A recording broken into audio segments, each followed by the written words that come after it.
Life for Abigail was a blur of endless tasks and restless nights.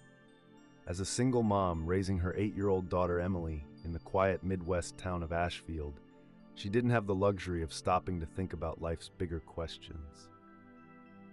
She worked long shifts at the diner on Main Street, her hands always smelling faintly of coffee and bacon grease, while evenings were filled with helping Emily with her homework or fixing up their small, cozy house. Abby wasn't necessarily bitter about her circumstances, but she carried a quiet resentment. Life had been unkind to her, taking her husband Ethan in a tragic accident when Emily was just a toddler. Since then, Abby had shut herself off emotionally, finding comfort in the predictability of her routines. God, heaven, those were fairy tales, she thought. If God existed, why would he have let Ethan die? And if heaven was real, why did life feel so much like hell? Her days were predictable. Wake up, work, take care of Emily, and repeat. But behind the stability was a persistent emptiness. Abby would occasionally overhear conversations about faith at the diner, mostly from Pastor Michael, who always left a generous tip.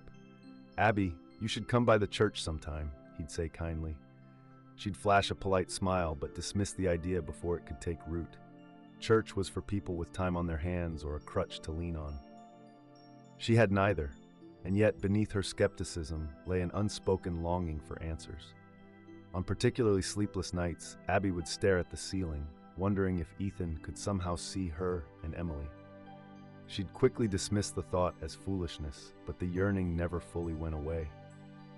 Abby didn't know it yet, but her life was about to change in a way she could have never imagined.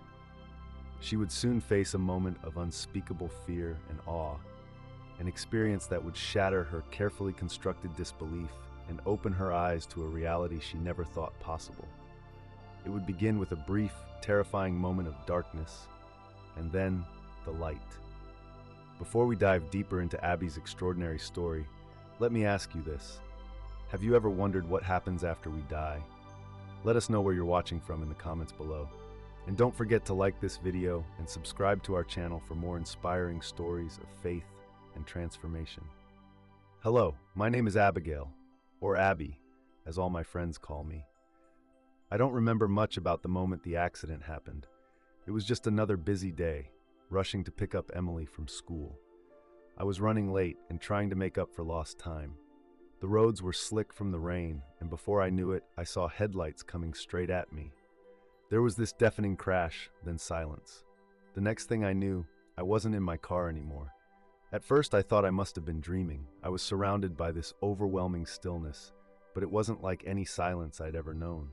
It was alive. It was peaceful but full, as if the air itself was humming with a presence. I tried to make sense of where I was, but everything around me felt strange. The world looked brighter, almost glowing, and there was this warmth, not like heat, but love, if that makes any sense. I felt it before I even saw him. And then I noticed I wasn't alone. At first, I couldn't look directly at him. It was like staring at the sun. Only instead of hurting my eyes, it lit something inside of me I didn't know was there. He was beautiful. Not in the way we think of beauty here on earth, but in a way that made me feel whole, safe. He didn't say who he was. He didn't need to. Deep down, I just knew. It was Jesus. I remember trying to speak, but before I could say a word, he smiled. It wasn't just a smile. It was like every ounce of love and understanding in the universe was wrapped up in that moment. I felt him say, "You're not supposed to be here yet." Not with words exactly, but it was like the thought just appeared in my mind, as if he'd placed it there. I wanted to ask a million questions. Why am I here? What's going to happen to Emily? What about my life? But before I could, he gently turned my attention away from my own thoughts. Suddenly, I became aware of other people. At first, they seemed distant, like shadows moving in the light, but as I focused, they became clearer. I saw them one by one, people. Some were laughing, some were crying, but all of them looked alive, more alive than anyone I'd ever seen. They were full of this indescribable joy, this deep, unshakable peace. And they weren't just sitting around doing nothing. They were working, creating, helping one another. I asked, who are they? What are they doing? And I felt him answer. These are those who have come home. They're preparing, learning, loving. This is what life was meant to be. I didn't fully understand it, but something inside me ached to stay. I thought about Ethan. Was he here? Could I see him? And then, as if Jesus could read my thoughts, he said something that shattered me. "It's not your time, Abby. Emily still needs you." In an instant, I felt my heart drop. Emily, my sweet girl, my anchor. I realized I couldn't stay, no matter how much I wanted to. I had a choice: stay in this perfect, peaceful place or return to the mess and struggle of my life. I started to cry. I hadn't even realized how much weight I'd been carrying until that moment. All the grief, the bitterness, the anger at God for taking Ethan, it came pouring out of me. And Jesus just stood there, holding me. Not physically, but spiritually, if that makes sense. It was as if every part of me that was broken was being mended by his presence. Then, as suddenly as it had begun, it was over. I woke up in the hospital, gasping for air. The pain in my body was overwhelming, but nothing compared to the ache in my soul. I had seen something so beautiful, so real, and now I was back in this world that felt so cold and gray by comparison. Maria was there when I opened my eyes. She was holding my hand, crying. The first words out of my mouth were, "I met him. I saw Jesus." She looked at me like I was crazy, but I didn't care. I knew what I saw. I had been given a second chance, but I didn't know what to do with it. All I knew was that life couldn't go back to the way it was. Something had changed in me, and I wasn't sure how to explain it, or if anyone would even believe me. When I got home from the hospital, nothing felt the same. My body was bruised, my head was pounding, but what hurt the most was the weight of what I'd experienced. How do you come back to normal life after meeting Jesus? How do you just go on? Maria had driven me home that day. She kept glancing at me in the car, waiting for me to say something, but I didn't know how to start. When we pulled up to my house, she finally broke the silence. "Abby," she said softly, "what you said in the hospital about Jesus, you scared me. What happened to you?" I hesitated. Part of me wanted to tell her everything, to share every detail of what I saw and felt, but I was afraid. Would she think I'd lost my mind? Even I couldn't fully understand what had happened to me. I don't know how to explain it, I said finally. "But I saw him, Maria. I was dead, and I saw him. He told me it wasn't my time." Her face softened, but I could still see the doubt in her eyes. "Abby, you've been through a trauma. Maybe your mind." "No," I interrupted, shaking my head. "This wasn't in my head, it was real. I've never been more sure of anything in my life." Maria didn't argue, but I could tell she wasn't convinced. "Well, if it was real," she said carefully, "then maybe you should talk to Pastor Michael about it. He might help you make sense of it." I promised her I'd think about it, but I wasn't ready to involve anyone else. Not yet. That night, after I tucked Emily into bed, I sat alone in the living room, staring out the window. My mind was racing. I couldn't stop thinking about what Jesus had said. "Emily still needs you." The words echoed in my heart. I started replaying all the moments I'd failed her. The times I was too busy, too tired, too angry. Was I doing enough for her? Was I the mother she deserved? And then there was the guilt over how I'd abandoned my faith. I wanted to pray, but I didn't even know how. The last time I'd prayed was years ago, back when Ethan was in the hospital. I begged God to save him, and when he didn't, I swore I'd never pray again. Now, sitting in the silence of my living room, I felt that old bitterness rise up. "Why now, God?" I whispered into the darkness. "Why show me all of this and then send me back here? I don't understand." I expected silence, the way it had always been before, but instead, I felt something. It wasn't a voice exactly, but a stirring in my spirit, like the answer was being written directly onto my heart. "Because you're not done yet." The next morning, I decided to tell Ethan's brother, my brother-in-law, about what happened. His name is Matt, and he always was more religious than me. When I shared it, the first thing he said wasn't a response, but something I didn't expect. "You think God punishes people?" His question caught me completely off guard. I blinked at Matt, unsure how to answer. Punishment? That wasn't at all how I'd seen it. But then again, wasn't that exactly how I used to think? Back when Ethan died, I'd told myself that God had abandoned us, or worse, that he was punishing me for something I didn't even know I'd done. "I don't think it's about punishment," I said cautiously. "At least not anymore. What I saw, it wasn't about anger or judgment. It was love, pure love, more than I've ever felt in my life." Matt leaned back in his chair, his brow furrowed. But why you, Abby? Why did you get to see him? Why did he send you back? People spend their whole lives praying for something like that, and you've barely even set foot in a church. I wanted to argue, to tell him I didn't choose this, but the truth was, I didn't know why either. Why me? What made me so special? I don't have all the answers, I admitted, but I know this wasn't about me. It's about Emily. He told me she still needs me, and I think... My voice broke a little. I think I was on the wrong path. Maybe this was his way of waking me up before it was too late. Matt nodded slowly, but his expression was unreadable. You've been through something incredible, Abby, but you're walking a fine line. People are going to question you, your sanity, your faith, everything. You need to be ready for that. His words stuck with me long after he left. Over the next few weeks, I tried to return to normal life, but nothing felt normal anymore. I started noticing things I'd never paid attention to before. The way the light filtered through the trees in the morning, the laughter of children playing outside, even the sound of rain on the windows. Everything felt alive. But at the same time, the people around me didn't seem to understand. Maria stopped bringing it up entirely, pretending nothing had happened. My boss at work asked why I'd been acting spacey lately. Even Emily picked up on the change. One night, as I was tucking her into bed, she looked up at me with those big, curious eyes of hers. "Mommy, are you okay? You seem different." I sat down on the edge of her bed and brushed her hair back from her face. "I'm okay, sweetheart," I said softly. "Just thinking about a lot of things lately." "Like what?" she asked. "Like God," I said, deciding to be honest. "And how much He loves you. Did you know that?" She nodded solemnly, as if she'd always known.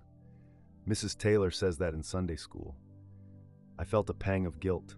Emily had been going to Sunday school with Maria all this time, and I'd barely noticed. What kind of example had I been setting for her? "Do you believe it?" I asked. She nodded again. "Yeah, and I think Daddy's with him." Her words brought tears to my eyes, but I forced a smile. "I think so too, sweetheart." That night I realized something. It wasn't just about what I'd experienced, it was about what I did with it. Jesus didn't send me back just to keep going through the motions. He sent me back to be better. For Emily, for myself, and for him. The question was, how? It was about a month after the accident when the first twist happened, something I never saw coming. Up until that point, I had been stuck in this strange limbo. I knew I'd experienced something real, but I still didn't know what to do with it. The guilt over my past, especially how I'd turned my back on God, was like a shadow following me everywhere. One morning, Maria called and invited me to her church's women's group. "It's nothing formal," she said. "We just talk, share some Bible verses, and pray together. You don't have to say anything if you don't want to. Just come and listen." I almost said no. The thought of walking into a room full of women who probably had their lives together terrified me. What could I possibly have in common with them? But something, maybe that stirring I'd felt since the accident, made me agree. The meeting was held in a small room at the back of the church. When I walked in, I immediately wanted to turn around and leave. Everyone was smiling, chatting like they'd known each other for years. I felt like an outsider. Maria waved me over, and reluctantly, I sat down. The group leader, a kind older woman named Helen, started the meeting by asking if anyone had a testimony to share. My heart raced. For some reason, I felt like I was supposed to speak, but I stayed quiet. A few other women shared stories of struggles, prayers answered, and faith restored. I could feel the tears welling up in my eyes as I listened, but I still didn't say a word. Then Helen looked directly at me. "Abby," she said gently, "Maria told us you've been through something recently. Would you like to share?" I froze. Part of me wanted to run out of the room, but another part of me, the part that had seen Jesus, knew this was my moment. I took a deep breath and started talking. At first, my voice was shaky, and I could barely get the words out. "I was in a car accident," I began, "and I died. For a few moments I was gone, but in that time I saw something, someone. I saw Jesus." The room went completely silent. All eyes were on me, but instead of judgment, I saw something unexpected, understanding, encouragement. I told them everything, the light, the warmth, the love, and the message he gave me about Emily. As I spoke, I felt something breaking inside me, like a dam that had been holding back years of pain and doubt. When I finished, Helen reached across the table and took my hand. "Abby," she said, "Jesus didn't just show himself to you to bring you back for Emily. He brought you back for this, to tell your story, to remind people that he's real." Her words hit me like a lightning bolt. I realized then that my experience wasn't just for me. It wasn't just about saving Emily's mother. It was about sharing what I'd seen, helping others find the hope I didn't even know I'd been missing. That night, I lay in bed, staring at the ceiling, Helen's words echoing in my mind, to tell your story. But how could I do that? How could someone like me, someone who had barely even believed in God, suddenly become his messenger? I prayed for the first time in years. "God," I whispered, "if this is what you want, show me how. I don't know where to start." The next morning, I woke up with a strange sense of clarity. It wasn't that I suddenly had all the answers, far from it. But for the first time since the accident, I didn't feel completely lost. I knew what Helen had said was true. My story wasn't just for me, it was for others. Still, knowing something and acting on it are two very different things. I decided to start small. That Sunday, I went to church for the first time in years. It felt surreal walking into the building. The last time I'd been there was for Ethan's funeral. Just stepping through the doors brought back memories I wasn't ready to face. Maria met me at the entrance, smiling warmly. "I'm glad you came," she said, giving me a hug. The service was beautiful, but I'll admit, I felt like a fish out of water. When the congregation stood to sing, I didn't know the words. When they prayed, I kept my head down, afraid someone might see through me, that they'd know I didn't belong. But then the pastor started his sermon, and it was like he was speaking directly to me. He talked about how God uses broken people, how he takes our messes and turns them into testimonies. God doesn't call the qualified, the pastor said. He qualifies the called. Those words hit me hard. I realized I'd been so focused on my failures, my doubts, my anger, my mistakes, that I hadn't considered the possibility that God could still use me. I tried to share this newfound hope with Matt the following week, but his reaction surprised me. "You really think you're supposed to go around telling people about this?" he asked, raising an eyebrow. "Yes," I said firmly. "I don't know how or where to start, but I feel like God's leading me to share what happened." Matt sighed, rubbing the back of his neck. "Abby, I'm not saying you didn't experience something, but people are going to think you're crazy. Do you really want Emily growing up with everyone whispering about her mom?" His words stung, but I knew he was only trying to protect me. "I get it, Matt," I said, "but I can't keep quiet about this. It's too important." He didn't push the issue further, but I could tell he didn't fully believe me. Maria, on the other hand, was incredibly supportive. "You have no idea how many people are struggling, Abby," she said one evening over coffee. "Your story could give them hope. You just have to trust God to guide you." Her encouragement gave me the courage to take the next step. At her suggestion, I started journaling everything I could remember about the accident and my experience. Writing it all down helped me process it in a way I hadn't before. But sharing my story with strangers was one thing. Sharing it with Emily was something else entirely. One night, as I was tucking her in, she asked me out of the blue, "Mommy, what was it like when you were in the accident?" I froze. I didn't want to scare her, but I also didn't want to lie. "It was hard," I said carefully. "But something amazing happened too. I got to see Jesus." Her eyes lit up. "Really? What did he look like?" I smiled, tears pricking my eyes. "He was beautiful, Emily, full of light and love, and he told me something very important." "What did he say?" she asked, her voice barely above a whisper. "He said you still needed me," I said, my voice trembling, "and that's why he sent me back." Emily threw her arms around me, holding me tightly. "I'm glad he did," she whispered. That moment with Emily solidified something in me. This wasn't just about telling my story. It was about living it. Being the mother she deserved. Being someone who reflected the love I'd experienced in those few moments with Jesus. But not everyone was as accepting as Maria or Emily. At work, I overheard a coworker say, "Abby's been acting so weird lately. It's like she's gone all religious or something." Even my mother, who had always been supportive of me, seemed hesitant when I told her what had happened. "Honey," she said gently, "I think it's wonderful that you're feeling closer to God, but maybe you should keep this between you and him." Not everyone is going to understand. Her words hurt, but deep down, I knew she was right. Sharing my story wouldn't be easy. But the more resistance I faced, the more I realized how much I needed God's strength to move forward. The weeks that followed felt like walking a tightrope between two worlds, the life I used to live and the one I was trying to embrace. The more I leaned into what I'd experienced, the more I found myself questioning not just my old beliefs, but everything about my life, my priorities, my relationships, even my purpose. At work, I kept my head down, trying to act normal, but it was getting harder to pretend that nothing had changed. One afternoon, my boss, Mr. Daniels, called me into his office. "Abby," he began, adjusting his glasses, "you've been with us for a long time, and you've always been dependable. But lately I've noticed, well, let's just say you haven't seemed as focused." I opened my mouth to defend myself, but he held up a hand.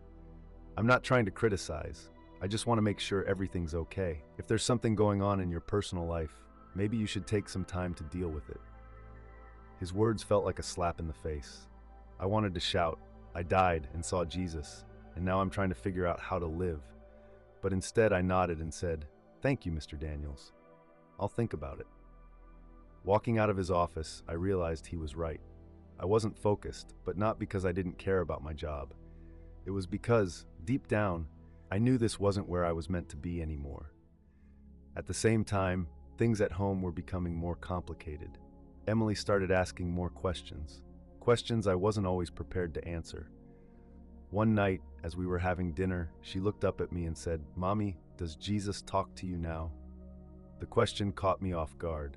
I hesitated, unsure how to explain prayer to a 7-year-old. "Well," I said slowly, "he doesn't talk to me the way we're talking right now, but when I pray, I feel like he's listening, and sometimes I feel like he answers me in my heart." Emily nodded thoughtfully, as if that made perfect sense. "Do you think he talks to Daddy too?" My breath caught in my throat. I didn't know how to answer. "I think so," I said finally. "I think he talks to all of us, in different ways." Emily smiled, but her question stayed with me long after she'd gone to bed. Was I really listening to God, or was I just fumbling my way through this? Things with Matt were becoming strained too.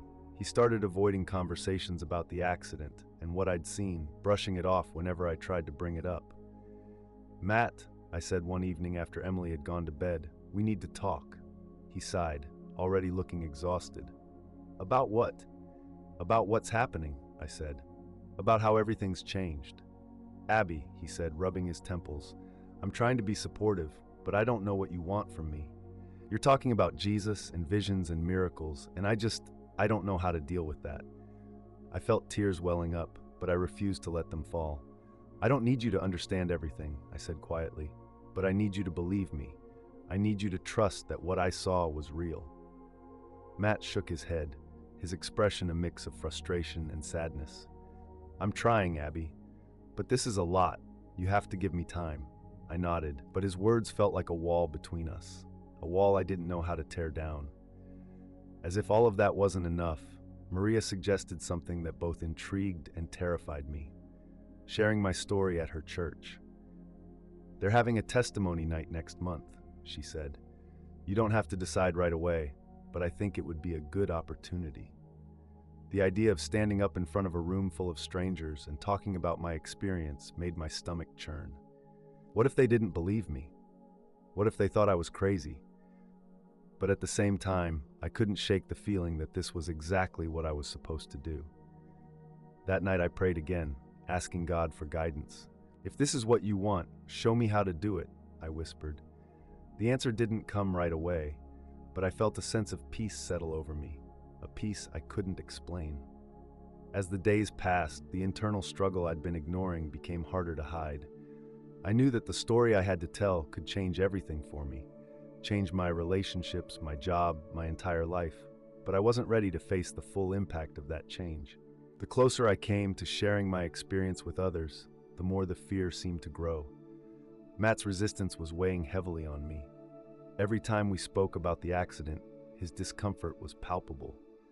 At first, I thought I could just give him time, but it was clear that the rift between us was growing wider. There were nights when we barely spoke to each other, both of us lost in our own thoughts.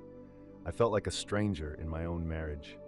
One evening, we sat together on the couch, and Matt was reading a book when I decided to break the silence. "I'm doing this, Matt," I said, my voice firm but shaking. "I'm going to share my story at church. I can't keep it in anymore." His face hardened. "Abby, you don't know what you're doing. You're going to make things worse." I swallowed hard, the weight of his words pushing against my chest. "I know this is hard for you, but I can't ignore what happened. I saw something, someone, and I know it wasn't just for me. I have to tell people what I saw, what I felt. It's not about me anymore." "You don't get it," he snapped, his voice rising. "This isn't just about you. This is about us. This is about Emily. Do you really want people judging us? You don't know what you're asking for." I flinched at the mention of Emily's name, but something inside me stirred. "I'm not asking for anything. I'm just trying to be honest about what I've seen."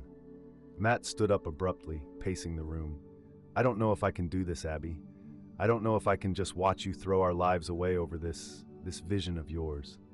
It felt like a punch to the gut. His words cut deeper than I expected. He wasn't just afraid for me, he was afraid for us, our family, our stability. I understood that, but it didn't make it hurt any less. "I'm not throwing anything away, Matt," I said softly, my voice cracking. I'm just trying to find what's real." He shook his head. "This isn't the way.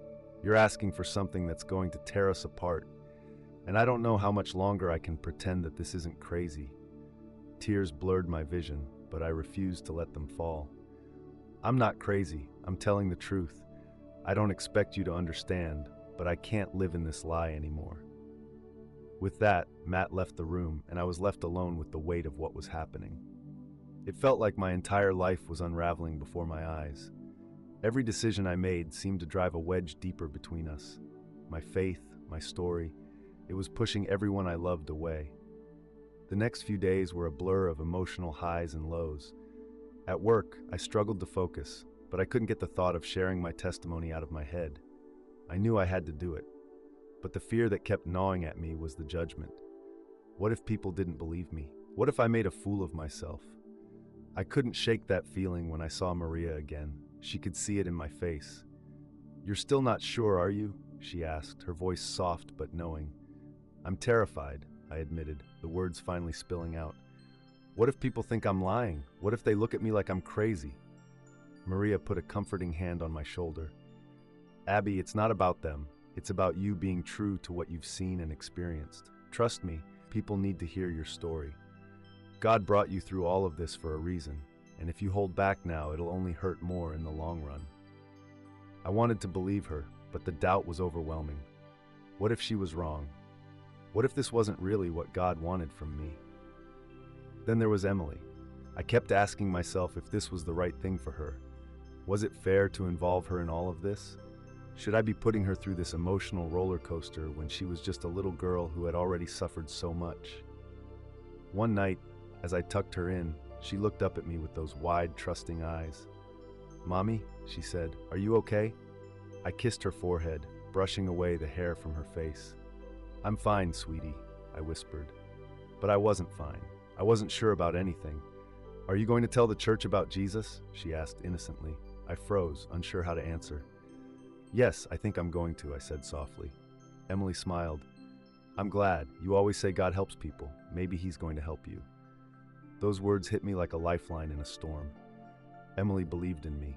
She believed in what I'd seen, what I knew, and if she could have that kind of faith, maybe I could too. The next Sunday, I stood in front of the congregation, ready to speak. My heart pounded in my chest, and my palms were slick with sweat. But as I looked out at the faces in the crowd, something inside me shifted. I wasn't doing this for them. I was doing it for me, for the truth, for Emily. The microphone felt heavy in my hand, but I took a deep breath and I began. I stood before the congregation, the room suddenly feeling vast and suffocating.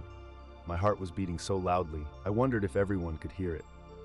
The microphone in my hand seemed to grow heavier with each passing second, but I couldn't stop now. Not after everything. I began to speak, my voice shaky at first, but I pushed through. "I've come to share something that changed my life. Something I can't keep to myself anymore. I know that for some of you, what I'm about to say might sound unbelievable, but I swear before God, everything I'm about to tell you is the truth. As the words spilled out, it was like I was no longer speaking from my own fear, but from a place deeper within me, something divine, something I couldn't explain. I shared my near-death experience, the vision of Jesus, the warmth, the peace, the overwhelming love. I spoke about the revelation I had received in that moment, how I now understood that death wasn't the end, but a doorway to something far greater. But as I told my story, I could see the uncertainty in some faces. A few people exchanged glances, their eyes filled with skepticism. I felt the weight of their judgment, the invisible walls they were putting up. "Did you see Jesus?" A voice called from the back. I froze. It was an older man, someone I had known in the church for years, Mr. Hawkins. He'd always been a pillar of faith, an elder who taught Sunday school with quiet authority. The challenge in his voice was unmistakable. "Yes," I answered, though my voice trembled with the force of my own conviction. "I saw Jesus, and he spoke to me." There was a long pause, and for a moment I thought the world had stopped spinning. A dozen thoughts collided in my mind. What if they rejected me? What if my testimony shattered everything I'd worked so hard to build? Mr. Hawkins didn't say anything right away. Instead, he stood up and made his way toward the front, his cane tapping the floor. I swallowed hard, fighting the urge to shrink away. He stopped right in front of me, his piercing eyes locked onto mine. "I've been a Christian for over 60 years, he said, his voice steady but filled with a deep sadness. "And I've never heard anything like this. I've studied the Bible, I've prayed, and I've seen people go through many things in life, but this doesn't fit with what I know." The room grew deathly silent. Everyone was watching us, waiting for what would happen next. I felt my throat tighten. I wasn't expecting this. I had prepared myself for doubt, but the intensity of his words rattled me in a way I didn't expect. "I understand," I said quietly, meeting his gaze. "But I'm not here to argue theology or challenge anyone's faith. I'm just sharing what I saw, what I felt. It was real, and I can't deny it." Mr. Hawkins stood there for a moment longer, his expression unreadable. Finally, he nodded, slowly, and then sat back down. The tension in the room didn't dissipate, but I could feel the undercurrent of something stirring, something more than just doubt. I wasn't the only one who was wrestling with what had just been shared. This wasn't just about me anymore. It was about everyone in that room, questioning their own beliefs, wondering how they would respond to the reality of what I had experienced. Later that evening, I couldn't shake the feeling that something deeper had shifted. As I walked to my car, my phone buzzed. It was a message from Maria. "I think you're going to find out soon enough why God led you to share your story today." I stared at the message, unsure what she meant. But there was a strange feeling inside me, like the air had thickened with anticipation. It wasn't just about the people in the church anymore. There were bigger forces at work, forces I wasn't sure I fully understood. That night, as I lay in bed, I tried to sleep but couldn't. I kept replaying the conversation with Mr. Hawkins, his words haunting me. Was I wrong? Was I misunderstanding the message God had given me? I thought about my conversation with Matt earlier that week, about how he had warned me that this path could tear us apart. Was I doing the right thing for my family? Was I being led by God? Or was I just caught in a wave of something I couldn't control? As I lay there, the stillness of the night pressing in on me, I heard a whisper in my heart, gentle but clear. "Trust me." It wasn't an answer to all my doubts, but it was enough. For the first time in a long while, I felt a sense of peace. I knew that even if I couldn't explain everything or answer all the questions, I had to keep moving forward. God was guiding me, even if the road wasn't clear. The next morning, as I sat in the kitchen, sipping my coffee, I received another unexpected message. This time from a woman named Rebecca, someone I'd met only once at a church event. Her message read, "I've heard your testimony, and I believe you. I want to meet and talk with you about something I've been experiencing. Maybe we're meant to connect." My heart skipped a beat. What was going on? Who was Rebecca? And what did she mean by something I've been experiencing?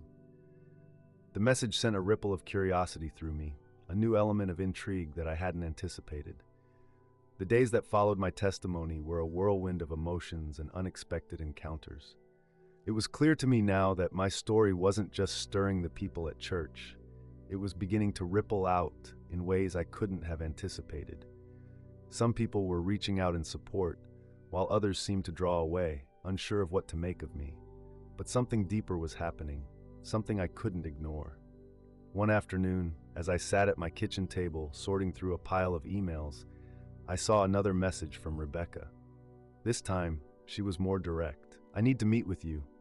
There's something I've been through that I can't explain, and I think you might understand. Could we meet tomorrow?" I hadn't realized how much her words had stuck with me until now. I felt a pull to meet her. I couldn't explain why, but it was almost as if I were being led to connect with her, like God was guiding us both towards something. When I walked into the coffee shop the next day, I spotted Rebecca immediately. She had a warm, approachable demeanor, but there was something in her eyes that spoke of deep pain, something familiar to me. She looked up as I approached, and we exchanged a hesitant smile before sitting down. "I don't know how to explain this," Rebecca started, her voice trembling. "But ever since you shared your story at church, I've been thinking about my own experiences. I've had visions. I've seen things I can't explain. I've heard voices, and sometimes I feel like I'm being led somewhere. But I'm scared. I don't know what it means." I sat back in my chair, letting her words settle. I hadn't expected this. My mind raced. Was this another person having the same kind of experience I had?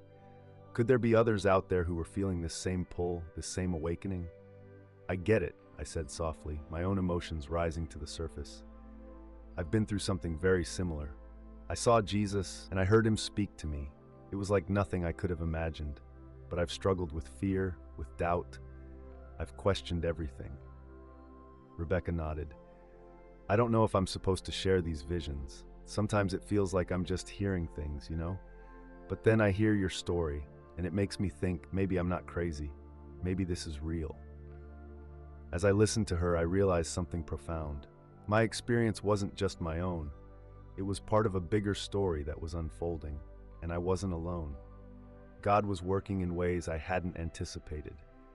I had always felt like an outsider in my own family, in my own church, but now it was becoming clear that I wasn't the only one who had been touched by something greater. Rebecca and I spent hours talking that day.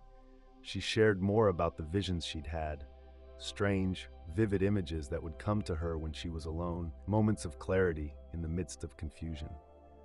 I saw so much of myself in her, the fear of what it meant, the guilt for questioning everything she had ever known, but also the undeniable pull to seek the truth. When we parted ways, I couldn't shake the sense that something had shifted. I wasn't sure exactly what it meant yet, but I felt a renewed sense of purpose. God had brought us together for a reason.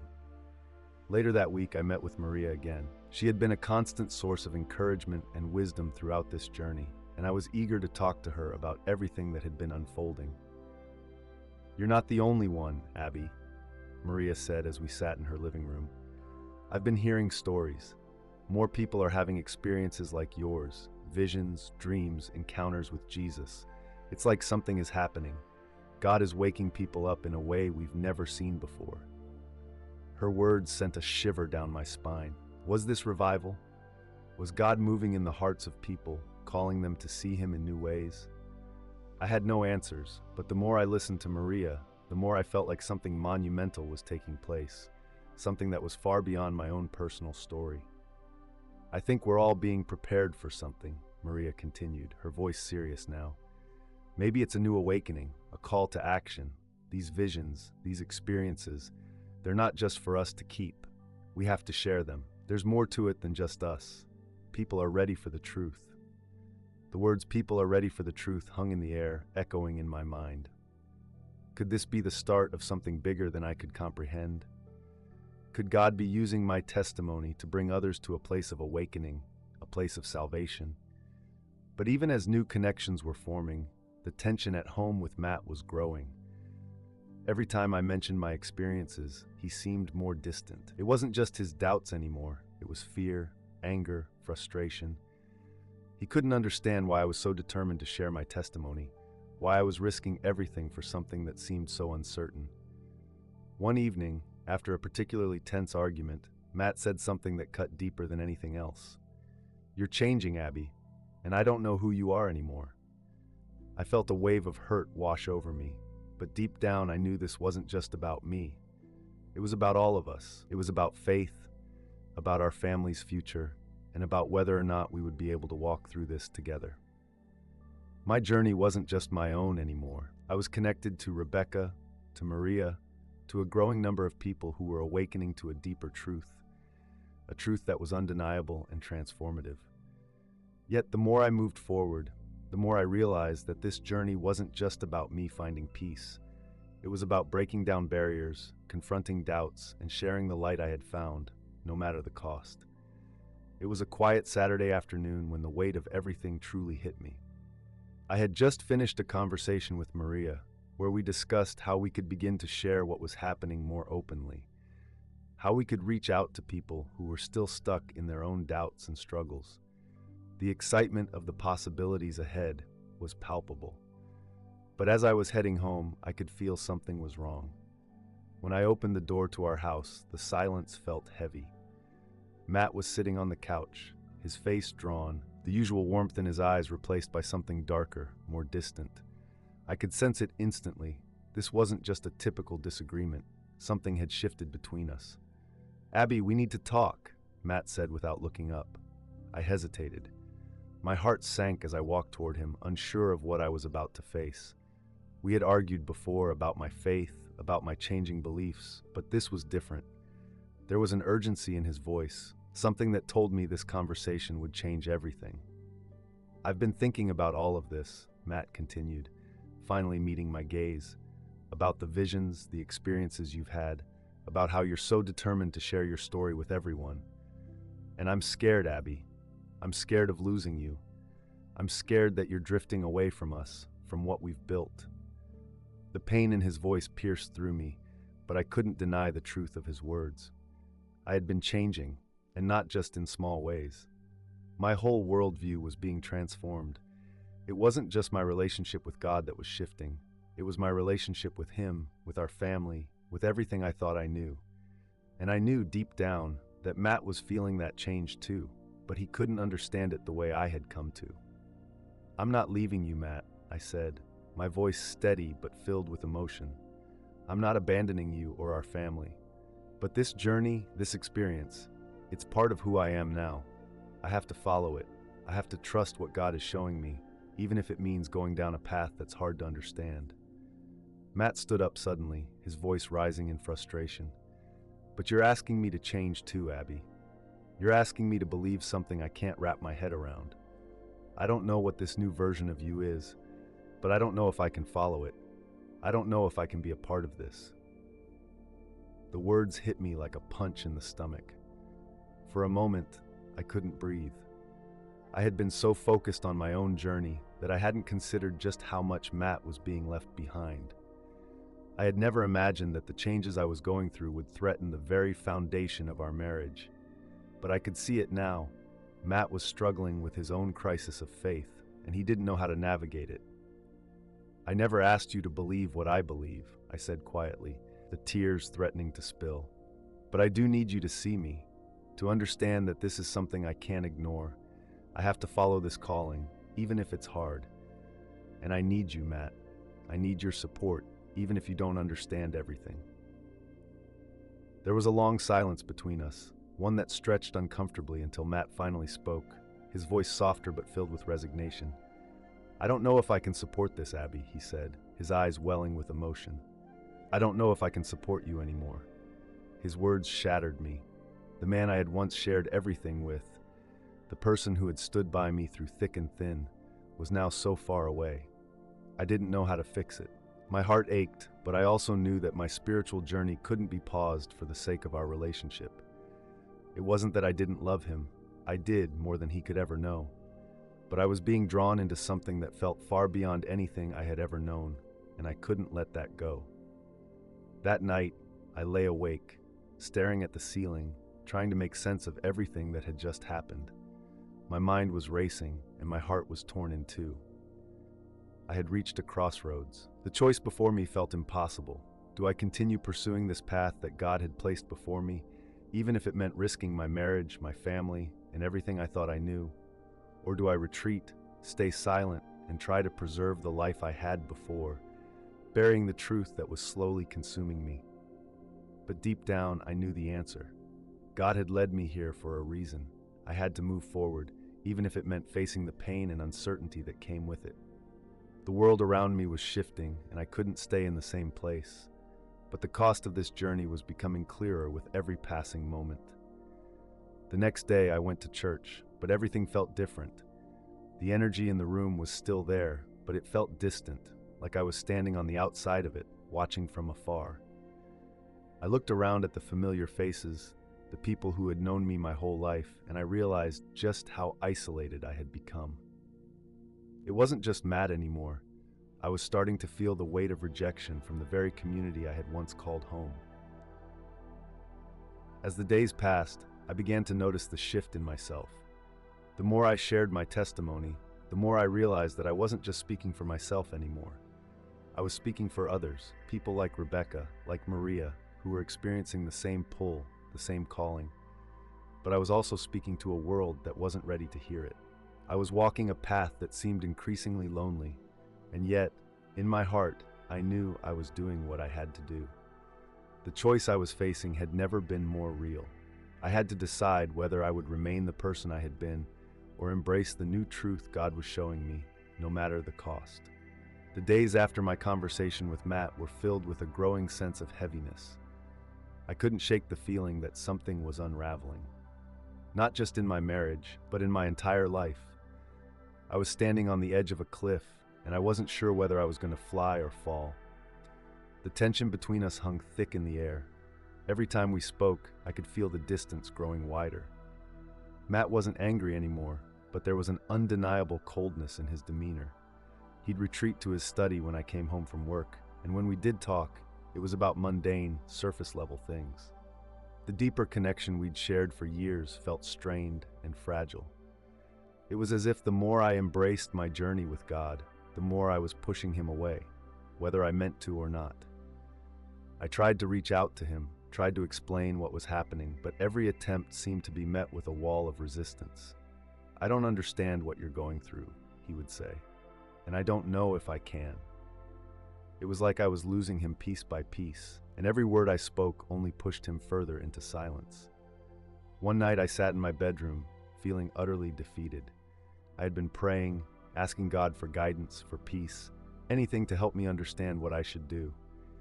But instead of answers, I was left with a deep sense of uncertainty. The decision I faced was no longer just a question of my faith. It had become a matter of survival. Could I continue down this path of spiritual awakening if it meant losing the people I loved most? Could I truly embrace my calling if it meant that my marriage, my family, my entire identity would be torn apart? It wasn't long after that when things came to a head.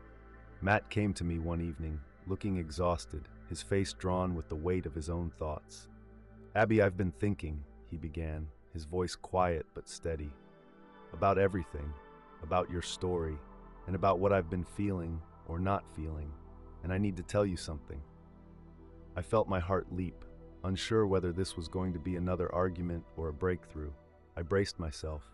"I think I've been trying too hard to hold on to something that's slipping away. I thought I could control it, but I can't. I see the change in you, Abby. I see it more clearly than I want to admit. And I realize now that I've been holding on to the old version of you, the one that fit into the life we built together. But you're not that person anymore, and I don't know how to be with you if you're not." The words hit me like a punch to the gut. They weren't cruel, but they were brutally honest. He wasn't just struggling with my faith, he was struggling with the person I was becoming. "I don't know if I can follow you down this road," Matt continued, his voice breaking. "I don't know if I can believe in what you're seeing, what you're experiencing. I've tried, Abby. I've tried to be open, but I can't. I don't know if I can be with someone who believes in something so different from everything I've known."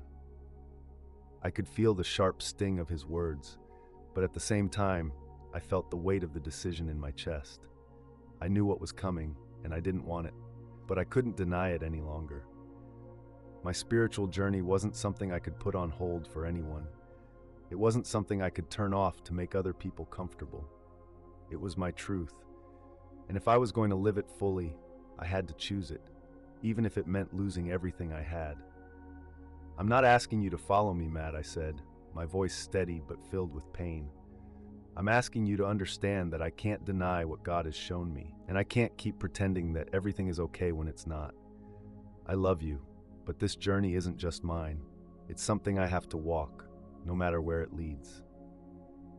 For a long moment, neither of us spoke. We just sat there in the quiet, knowing that the moment had come. The moment when I had to choose whether to keep fighting for my marriage, for the life I had with Matt, or to embrace this new path that God was calling me down, even if it meant walking it alone. The decision was harder than I ever thought it would be. I loved Matt, I loved my family, but God was calling me forward, and I knew, with every fiber of my being, that I couldn't ignore that call. That night, I prayed harder than I had in months, asking God for the strength to do what I knew He was asking me to do. But deep down, I knew there was no turning back. I had already been transformed. The only question now was how much I was willing to sacrifice to keep walking this path of truth. The days following that heart-wrenching conversation with Matt felt like a whirlwind. Every moment seemed heavy, the weight of my decisions pressing down on me. The more I prayed, the more I could feel God's presence, His still, steady voice telling me to trust, to keep moving forward, even though everything in my life seemed to be falling apart. I knew I couldn't ignore the path ahead of me, but the more I embraced this truth, the more the consequences became clear. The relationships I had taken for granted were no longer as secure as they once were. Matt, despite his reservations, had begun to pull away. The connection we once shared, so effortless and strong, was now like trying to hold on to water. I was afraid. I had to admit it. I was afraid of losing him, afraid of losing my family. But I also knew that the calling in my heart was undeniable. It felt like I was standing at the crossroads of everything I had known, everything I had built. My faith had led me into this unknown, this spiritual awakening that had transformed me from the inside out. But now, that same faith was pulling me further away from the life I had before. The truth I had embraced wasn't just about me anymore. It was bigger than me. It was bigger than my marriage, my family, even my community. It was a call to follow Christ and trust that He would provide, no matter the cost. I kept thinking about the vision I had experienced, the overwhelming love, the peace, and the profound understanding of God's grace that I had felt when I died. It was impossible to describe to anyone who hadn't experienced it, and yet I had to try. I had to share it. I had to tell people that there was more, that there was hope. But with each step I took, it felt like I was being pushed further into a corner, isolated and alone. One afternoon, I went to Maria's house for a conversation. She had been a constant source of support, someone who understood the weight of this journey because she had experienced it in her own way. I needed her, now more than ever. As soon as I walked in, I could see the concern in her eyes. "Abby, you look exhausted. How are you holding up?" I shook my head, unable to hold back the tears. "I don't know anymore, Maria. Everything is falling apart. Matt is shutting me out. My faith is growing stronger, but my marriage is falling apart. I don't know if I can keep going." She reached out and placed a hand on mine, her voice gentle but firm. "Abby, you're going through something none of us can fully understand. But what you're experiencing, it's real. God is with you, even in the pain, and you have to keep trusting Him. This journey is about so much more than just you. It's about His work through you, even if it means walking through fire, and I believe He's calling you for a reason." I nodded, the tears continuing to flow. "I know. I just don't know how to keep going. Every day feels harder, but I can't deny what I know to be true." Maria squeezed my hand. "You're not alone, Abby. Even when it feels like you are, you're not." Her words were like a lifeline, but even as I felt a glimmer of hope, the tension continued to build. The stakes were growing higher. Each step forward felt like a step further away from the life I once knew. That evening, after leaving Maria's house, I sat in the car for a long time, just praying and trying to make sense of it all. It was then that I felt a deep stirring in my spirit, a stillness that cut through the chaos and confusion. It was God whispering to me once again, "Trust me, walk by faith, not by sight. The road ahead is uncertain, but I am with you, and I will never leave you." I couldn't ignore it. The voice was too clear. My heart knew what it had to do. I drove home that night, my heart heavy but resolute. I knew I had reached a breaking point. I could feel the finality of it in my bones. I couldn't continue living in the middle ground. This limbo where I was trying to balance my spiritual awakening with the life I had once known. It wasn't fair to Matt. It wasn't fair to me. I had to make a choice. When I walked through the door, Matt was sitting on the couch, looking up at me as if waiting for me to make a decision, to make it clear. My heart was pounding as I sat beside him, knowing that this moment would define everything. "I'm not asking you to follow me, Matt," I said, my voice quiet but firm. "But I can't keep pretending anymore. I can't stay in a place where I'm hiding what I know to be true. My faith, my calling, it's real, and I can't ignore it. But if you can't walk with me, I understand. I'll carry this on my own if I have to." For the first time in weeks, Matt didn't look angry or distant. His eyes softened, but there was pain in them. "Abby, I don't know if I can do this, but I also don't want to lose you. I don't know what this means for us, for our future. I don't know if we can get through this." In that moment, I realized that this was the turning point. This was the moment that would shape the rest of our lives. I couldn't promise him that things would go back to the way they were, but I could promise that I would follow God's call, no matter where it led. I looked into his eyes, knowing that the path ahead was uncertain. But in my heart, I felt a peace that transcended the fear. God would guide me through this. The weeks that followed that pivotal conversation were the most challenging of my life. I thought that making a decision would bring clarity, but instead, I was thrown into an even deeper turmoil. I couldn't ignore the conviction I felt, the calling that was now ingrained in me, but the reality of what I was facing, losing Matt, possibly my family and everything I had known, was unbearable. There were moments when I questioned everything. Were my experiences with God real, or had I just been desperate for meaning? Could I truly follow this path, knowing the cost? The confusion and fear threatened to consume me. Yet, each time I prayed, God's voice came through clearer than ever, urging me to trust Him fully.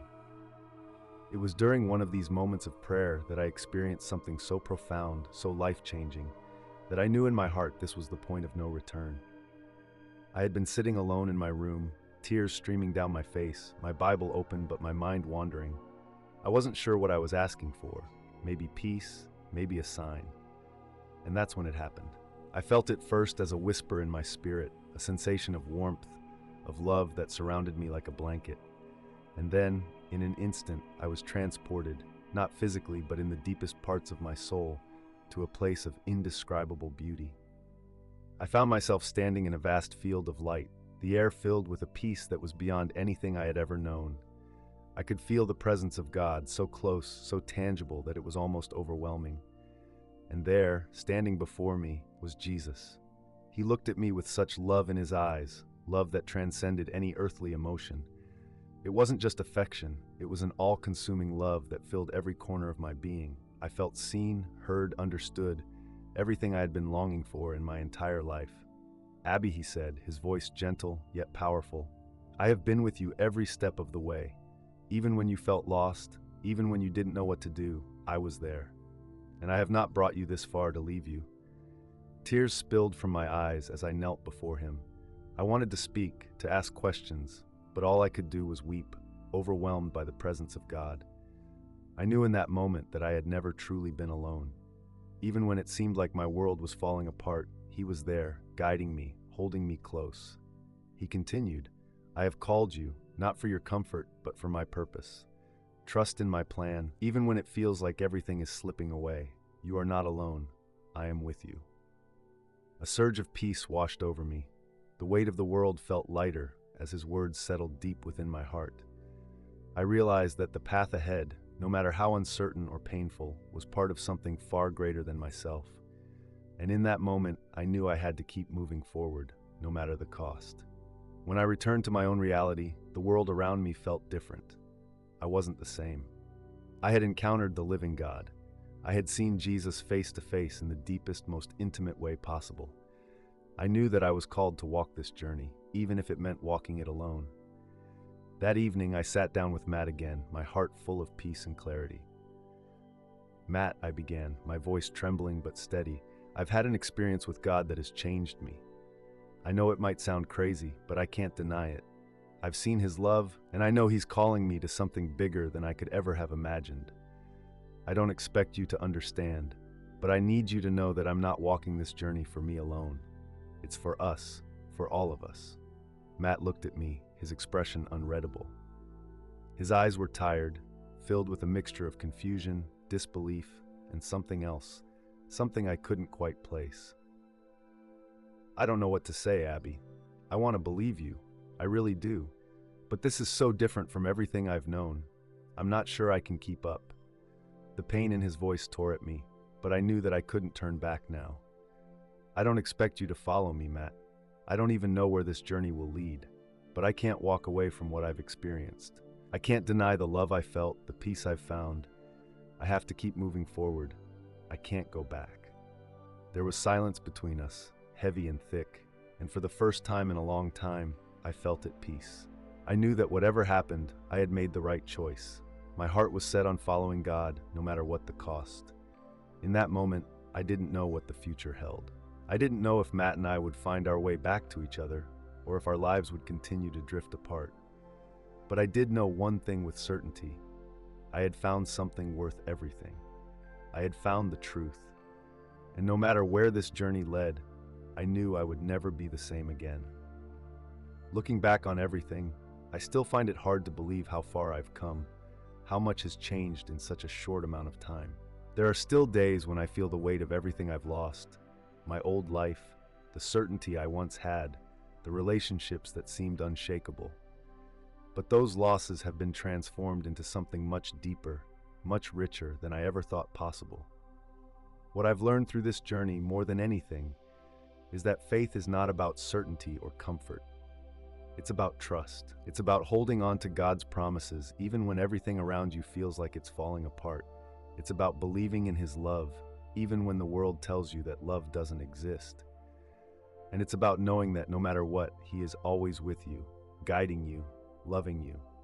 Since that day when I experienced the presence of God so profoundly, my life has not been the same.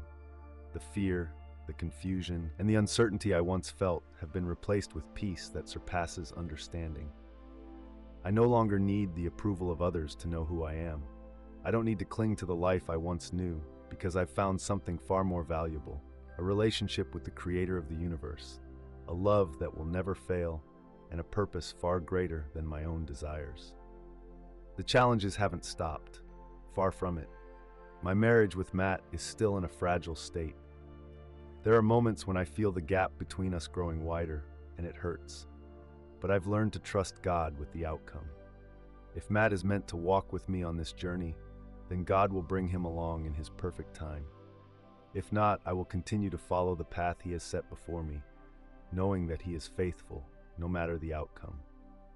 I've also begun to share my story with others, friends, family, even strangers who ask about my transformation. I tell them about the love I felt when I died, about the presence of God that was so real and overwhelming, and about how He has called me to a higher purpose.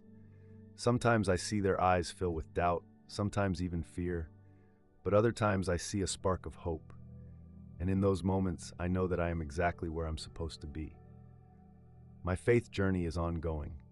I know there will be more trials, more moments of doubt, but I also know that God has been with me every step of the way, and He will continue to be. I have learned that spiritual awakening isn't a destination. It's a journey that never truly ends, because God is always revealing more of Himself, always calling us deeper into His love. To anyone who might be watching this, I want you to know that it's okay to question, it's okay to struggle. But I also want you to know that you're not alone. There is a love that is waiting for you, a love that is deeper than any pain or fear you may be facing. Jesus has been waiting for you with open arms, ready to bring you into a relationship with Him that will transform everything. If you've been touched by my story, if something in your heart is stirring, I encourage you to take that step of faith. It won't be easy, but it will be worth it. I promise you that. I'm grateful for every part of this journey, the struggles, the pain, the moments of grace, and the deep peace that has come with trusting in God's plan. I may not know what tomorrow holds, but I know that as long as I keep walking with Him, I am never truly lost. If this story resonates with you, I'd love to hear from you. Leave a comment below and let me know where you are on your own spiritual journey. Don't forget to subscribe so you can follow along as I continue to share my story and explore the truth and love that has changed my life forever. And if you think someone else might benefit from hearing this, please share this video with them. Take a moment to reflect on your own beliefs.